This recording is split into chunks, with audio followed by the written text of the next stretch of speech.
A implosão do equipamento ocorreu na própria descida. Quando você está falando de um ambiente desse, com uma pressão absurda, que a gente não consegue mensurar o que é uma pressão nessa profundidade. E o que aconteceu do submarino? A gente sabe, eu sabia pelo menos que o James Cameron tinha feito várias viagens ou passeios até os escombros do Titanic para fazer o filme. Exatamente. E aí eu fui ler esses dias, foram 33 vezes. E parece que não era o mesmo submarino. Ou submergível. Não, acho que era outro. Era acho outro, que era outro, né?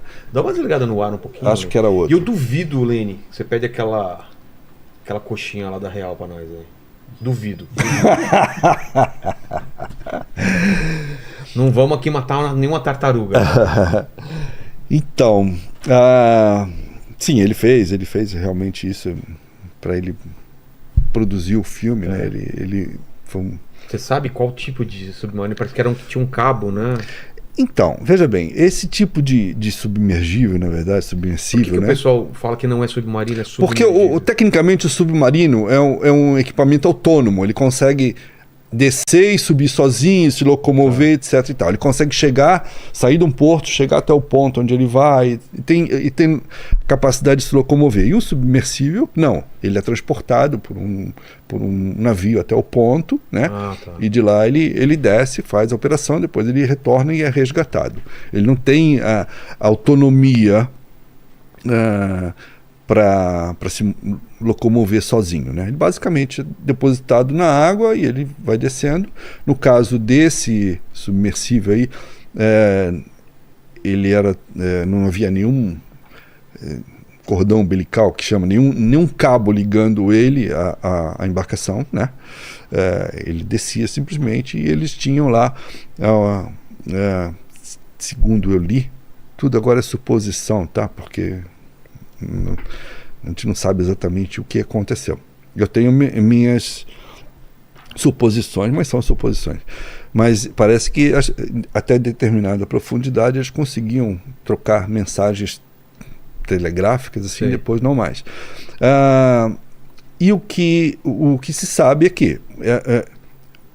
primeiro vamos explicar o seguinte. Esse tipo de mergulho, ele é um fenômeno relativamente recente, que começou com o próprio Titanic. Ah, é? Porque até então, até poucos anos atrás, por conta da Titanic mania, o Titanic é um fenômeno assim, né?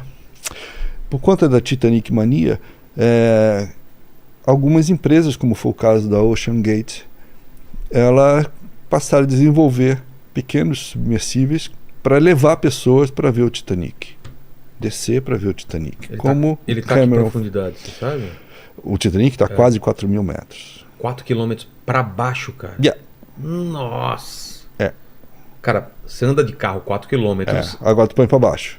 Agora você faz uma coisa pior. Você pega e aumenta a pressão em 300 vezes. Porque tem aquele monte de água em cima de você, te empurrando para baixo. Que foi o que aconteceu, né?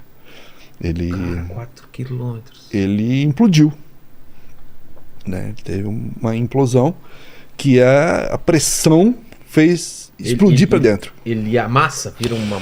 Ele não amassa, ele explode, destrói. Explode? Porque é muita pressão em cima do submersível, né? Muita. É difícil você mensurar. Eu estava lendo hoje que o pessoal estava falando de quando confirmaram as mortes e tudo, de eventuais resgates de corpos. Eu não acredito. Eu acho que não acha nada. Não acha nada? Nada. Imagina, se a pressão é capaz de fazer virar frangalhos um submersível cujas paredes tinham 20 centímetros de espessura, de titânio e fibra de carbono, materiais extremamente resistentes, e a pressão transformou aquilo numa casca de ovo. Agora você imagina o que acontece com o corpo humano numa situação dessa. Então eu particularmente não acredito. Pode ser, como esse caso está tendo uma repercussão mundial muito grande, Pode ser que eles continuem fazendo uma varredura lá e encontrem, eu acho, talvez, sei lá, um sapato, alguma coisa assim. Mas eu não, sinceramente, não acredito que encontrem nada humano. Eu acho que não tem como.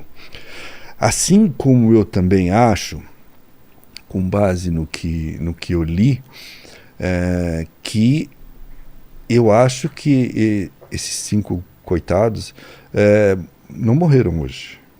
Ah, não, eles já estavam. Eu acho que eles morreram no dia que eles mergulharam, que foi no domingo. Por quê? Porque... eu estou por fora do Ok, caso. vamos lá. Então vamos lá. Qual foi o dia a dia do... Ok. No domingo, bem cedo, nas primeiras horas da manhã, começou a operação de descida do submersível com 5 pessoas lá dentro. Tem ideia de quanto custava? Falaram? Sim. Isso é público.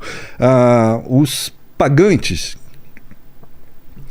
que não sei se no caso lá eram 3 ou 4, acho que 3 pagantes, os pagantes pagam $250 mil, mais de $1 milhão para fazer essa descida. E o planejamento era quanto tempo? Então, essa descida já havia sido feita antes por esse próprio submersível, no ano passado. Esse ano ainda não tinha acontecido nenhuma, mas no ano passado sim, ele fez uma meia dúzia de descidas. A descida leva em torno de 8 horas. 8 horas para descer? Isso. Não, desculpa, a descida leva 2 horas. Tá. A operação inteira é de 8 horas. Sim. Então ele desce durante 2 horas. E sobe mais devagar. E depois sobe, compensando. E a operação inteira dura 8 horas. E as informações é que eles perderam... Domingo, então... Domingo, bem cedo, nas primeiras horas do domingo, começou a operação. Então ele começou a descer. Local, começa a descer. O navio já estava no local, eles baixam uma prancha, uma balsa. Em cima da balsa está o submersível. As pessoas são colocadas dentro do submersível. Não tem uma portinha, não, porque o negócio é mais severo, é aparafusado para aguentar a pressão. Então, mesmo que você esteja... Tem imagem do submarino aí, Lênin? Coloca pra gente aí, por favor. Mesmo que a pessoa lá de dentro queira sair, ela não consegue, porque só é possível sair pelo lado de fora, se alguém abrir. Olha lá, ó. É isso aí. A entrada é por onde? Pela traseira?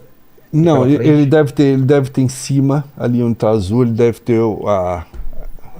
o pessoal tá vendo aí, Lênin? Uma espécie de uma escotilha por onde entra. Para o pessoal ver aí. Na verdade é o seguinte, desculpa, falei bobagem. A entrada dele é feita pela frente dele, que é aquela parte redonda lá, que ela abre feito uma portinhola, né?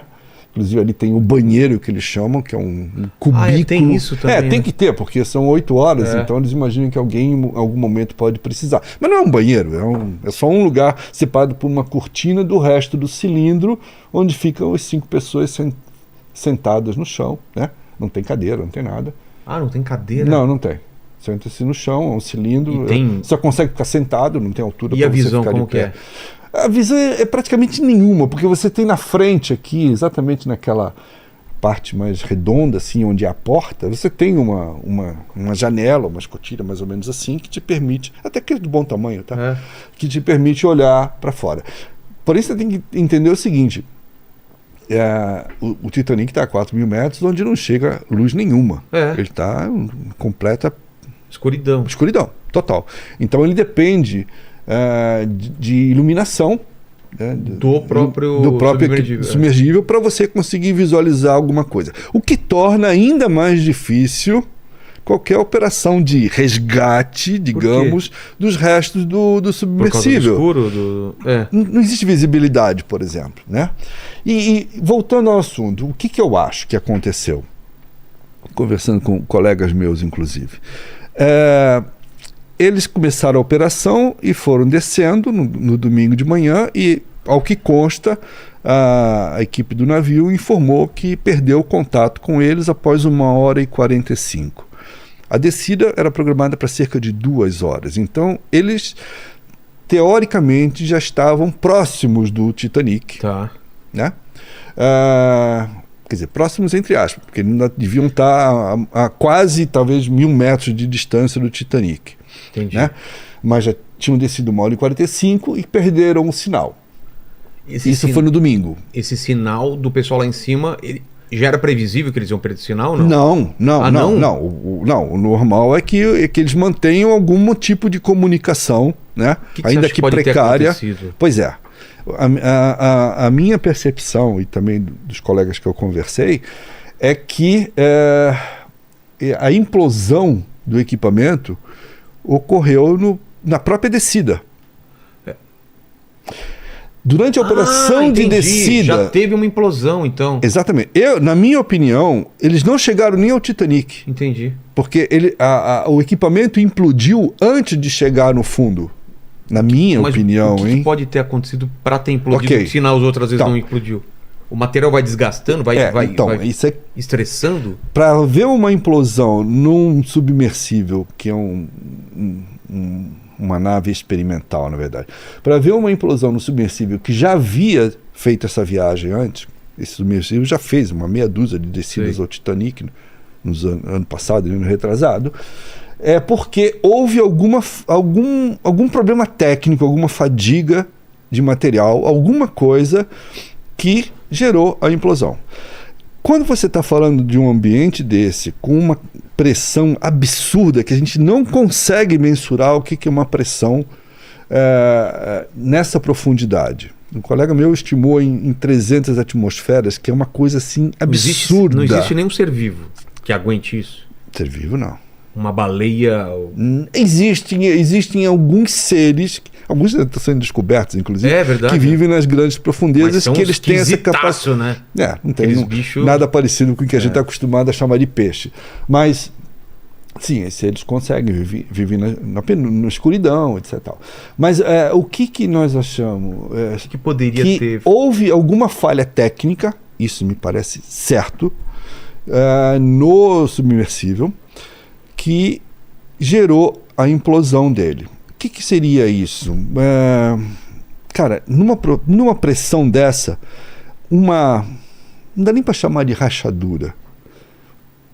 Talvez um risquinho no casco seria suficiente. Sério? Seria suficiente para detonar uma implosão. Essa é uma teoria que ele tenha implodido ainda na operação de descida, no próprio domingo, né? Quer dizer, nós estamos na quinta-feira, então teriam morrido já há 4 dias na própria descida. E a outra teoria vão surgir outras, mas uma outra que eu também li e concordo, é que eventualmente a gente nunca vai saber, eu acho, tá?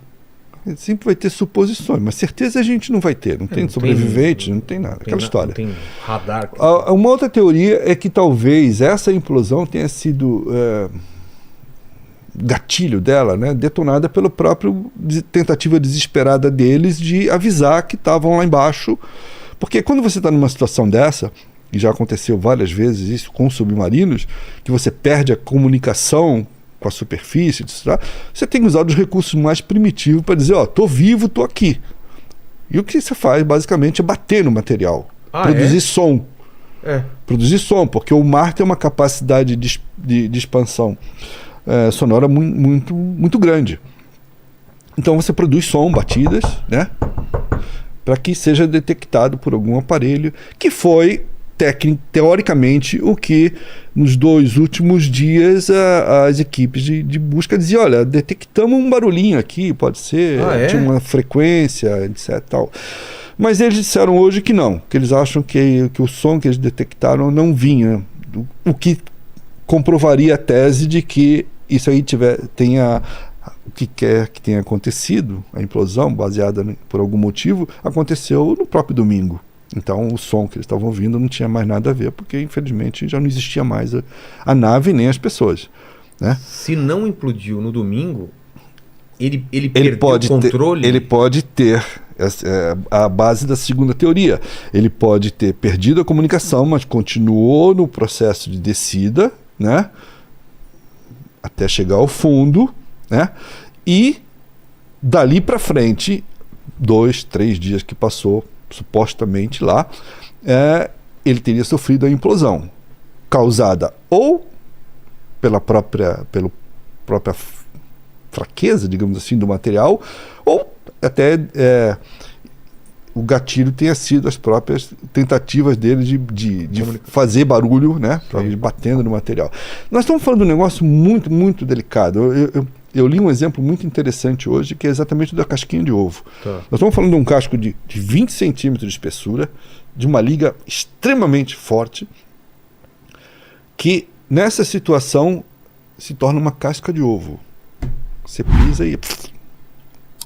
é o que acontece. Então, assim... Mas eu ainda acho, na minha opinião, modesta opinião, que foi no processo de descida.